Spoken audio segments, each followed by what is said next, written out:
Nereti par mums jauniešiem mums sanāk dzirdēt tādu frāzi, jūs esat patērētāja paudze, kas ir tāda puspatiesība no realitātes izrauta frāze, kas parasti tiek teikt, lai pieaugušie izrādītu savu nozīmību un noneicinātu jauniešus. Taču es iestājos par jauniešu izaugsmi, jo šie patērētāji varbūt tikpat labi būt tie paši low-life jaunieši, kas neko nedara, bet arī pieaugušie, kas neiesaistās darba tirgu, tai vietā meklē sevi, un tieši tajā pašā laikā cenšas saņemt kaut kādu atbalstu no visas valsts, un ne tikai arī no sabiedrības.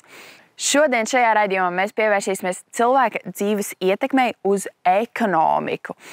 Respektīvi, cik tad cilvēks īsti var dzīves laikā nopelnīt un kādu finansiālo ienesumu viņš spēj dot. Jaunieši ir ļoti radoši. Kāda vispār ir jauniešu un inovāciju nozīme mūsdienu ekonomikā? Jā, paldies par šo jautājumu. Principā, jaunieši ir nākotnes ekonomikas pamats. Ja? Faktiski jaunieši, kas izvēlas iegūt atbilstošu izglītību, vai tā būtu biznesa vadības vai kāda inženierzinātņu izglītība, tie ir nākotnes ekonomikas cēlāji. Faktiski tas, ko mēs sagaidām, ir, ka jaunieši arī būtu aktīvi uzņēmējdarbības jomā, ka jaunieši būtu aktīvi domāt par inovatīvu risinājumu attīstību. Un mēs ļoti priecātos, ja izglītības sistēma būtu tam pakārtota un attiecīgi jaunieši spētu jau tās uzņēmēju iemaņas iegūt jau tādā agrīnā stadijā, domājot par to kaut kādās pamatskolas pēdējās klasēs, vidusskolā. Un tad noteikti mēs varētu arī runāt par zināšanu, ekonomiku un par inovāciju vides attīstību. Cik aktīvi jaunieši vispār ienāk darba tirgu un vai darba tirgus Latvijā ir atvērts jauniešiem?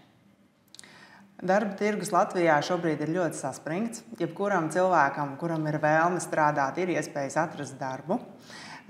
Taču tāpat laikā jāņem vērā atsevišķi izaicinājumi, jo īpaši, kas ir saistīti ar jauniešiem. Mums, diemžēl, ir diezgan liela daļa iedzīvotāju, kas ir pametuši izglītību, nesasniedzot gana labus rezultātus. Un tas, ko mēs redzam no darba tirgus vidēji ilgtermiņa prognozēm, ir plānojams pārpalikums tieši šajā iedzīvotāju grupā ar zemāku kvalifikāciju. Šogad esam pārskatījuši darba tirgus prognozes un secinām, ka situācija ir nedaudz uzlabojusies. Pārpalikums uz 30. gadu ir prognozēts 89 700 personu apmērā, kas vēl aizvien ir ļoti, ļoti daudz. Un ir būtiska nozīme mērķētām mūža izglītības programmām, kas tomēr ļautu šos cilvēkus ar vispārēju vidējo un zemāku izglītību apgūt viņiem kaut kādas praktiskas prasmes un attīstīt iemaņas, kas būtu pieprasītas darba tirgū, tādējādi ļaujot šiem cilvēkiem nopelnīt cilvēka dzīvē cienīgu algu. Kādas darba programmas piedāvā Nodarbinātības valsts aģentūra, lai palīdzētu cilvēkiem atrast darbu? Nodarbinātības valsts aģentūra piedāvā ļoti lielu apmācību programmu klāstu. Gan tiem, kas jau ir darba tirgu un vēlas celt savu konkurētspēju darba tirgu, gan tiem, kuri ir aktīvajos darbu meklētājos un ir ieguvuši bezdarbnieka statusu. Sākot ar tiem, ko mēs piedāvājam nodarbinātām personām, mēs runājam par prasmēm. Jauniešiem mazāk aktuāli, bet mēs piedāvājam arī iegūt valsts valodas prasmes, arī pilnveidot angļu valodu. Bet visvairāk populārs jauniešu vidū ir tieši datorprasmu ieguves pasākums, kur mēs arī piedāvājam ļoti plašu piedāvājumu. Tur ir projektēšanas, programmēšanas pamati, tur ir sistēmu testēšanas pamati. Tur var mācīties jau konkrētas kaut kādas programmas projektēšanā. Tur var mācīties veidot vizuālos visādus rīkus, nesaukšu konkrētas programmas. Tur var mācīties veidot prezentācijas vai arī mūsdienu ļoti populārs user experience design, dizaina domāšana. Viss, kas ir ļoti populārs no konkrētām lietām uz vispārējām lietām. Jauniešiem, kam jau ir angļu valodas zināšanas, mēs piedāvājam mācīties tiešsaistes platformās. Tas ir starptautiski atzīts mācību formāts, kur pasaules vadošie universitātes uzņēmumi piedāvā savas izstrādātas programmas. Pārējot pie klientiem, pie jauniešiem, kuri šobrīd ir bezdarba situācija un aktīvi meklē darbu, papildus visam iepriekš nosauktajam mēs piedāvājam arī iegūt profesiju. Tātad šo nopietno apmācību pasākumu ietvaros intensīvajā un salīdzinoši garākajā mācību periodā tiek piedāvāta iespēja iegūt kvalifikāciju un ar iegūtu kvalifikāciju uzreiz startēt darba tirgu. Piemēram, metinātājs, namderis, ļoti pieprasīti un ļoti ar labiem rezultātiem mums īstenoti pasākumi. Kā jūs vērtājat jauniešu ekonomisko pienesumu valstī salīdzinoši ar citām vecuma grupām? Jaunieši ir tā vecuma grupa darba tirgu, kurai vēl ir salīdzinoši maza pieredze, taču viņi nāk ar jaunām idejām, ar jaunām vērtībām, un noteikti ir tas, uz ko ir jāskatās uz priekšu nākotnē, jo beigu galā jaunieši būs arī tie, kam aizvien vairāk būs lielāks spēks un lielāka ietekme ekonomikā, un būs arī iespējas vairāk ietekmēt, kā lietas attīstās Latvijā. Kāda ir ekonomikas ministrijas atbalsta sistēma un politika nozarei, uz ko var pretendēt jaunais uzņēmējs? Ekonomikas ministrija, kā ministrija, kas ir atbildīga par ekonomikas attīstību, tā skaitā inovāciju attīstību, jaunu produktu tehnoloģiju attīstību, ir izstrādājusi diezgan plašu šo atbalsta klāstu, kas ir pieejams uzņēmumiem, tā skaitā jaunajiem uzņēmumiem.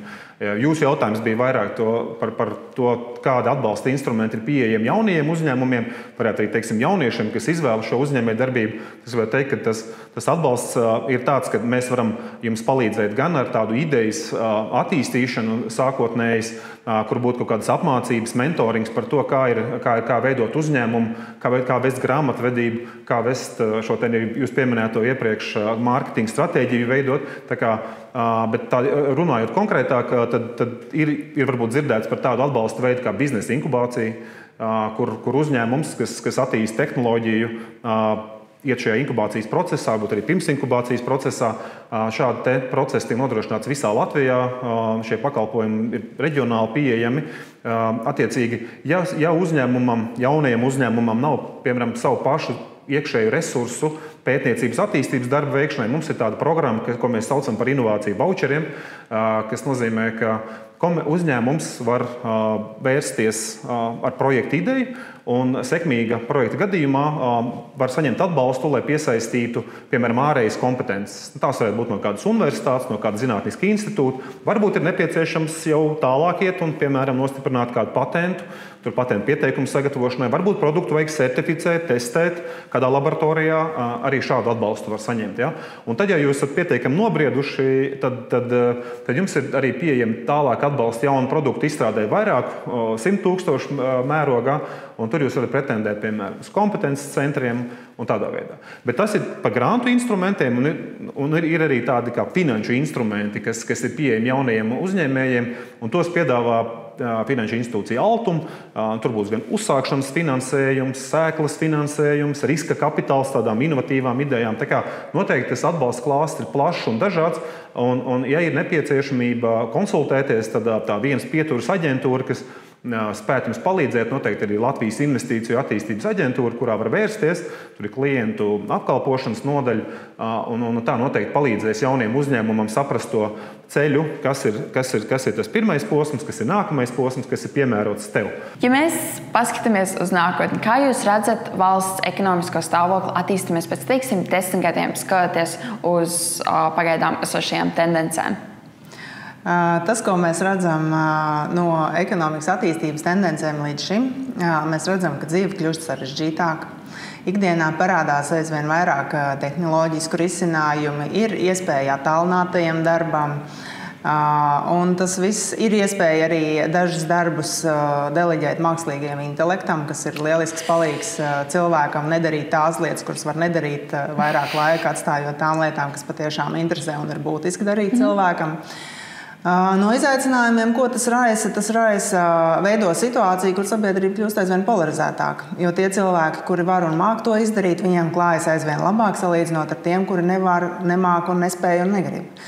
Un attiecīgi valdības viens no svarīgiem uzdevumiem ir sabalansēt šo līdzsvaru, lai ir iespējas tiem, kas grib un var no vienas puses, bet no otras puses ceļot līdzi arī to iedzīvotāju grupu, kurai ir nepieciešama kaut kāda palīdzība un atbalsts, lai viņi sekmīgi varētu iekļauties mūsdienu sabiedrībā ar visiem šiem jaunajiem iespējām un vienlaikus arī izaicinājumiem. Paldies jums par šo sarunu. Man ļoti patīk, kā jūs tieši skatāties šo situāciju, ka cilvēkiem vajag vairāk darīt to, kas patīk un padodas, nevis to, kas nepatīk un nepadodas. Tāpēc paldies jums par šo sarunu. un noteikti, ka atkal kaut kad tiksimies. Paldies par iespēju. Ja cilvēkam patīk viņa darbs, tad visa dzīve ir kā brīvdienas. Tieši tā. Šodien mēs noskaidrojam, ka cilvēka, tā skaitā jauniešu, ekonomiskā ietekme ir diezgan daudzslāņaina, ņemot vērā būtisko, kā piemēram produktivitāti, konkurētspēju, inovācijas un jaunradi. Tāpēc, ja tu vien esi uzņēmīgs un gatavs mācīties, kā arī iemācīt to tiešām lietot praksē, tad tev ir pieejams ļoti plašs atbalsts, jebkurā vecumā. Tāpēc izmanto to gudri.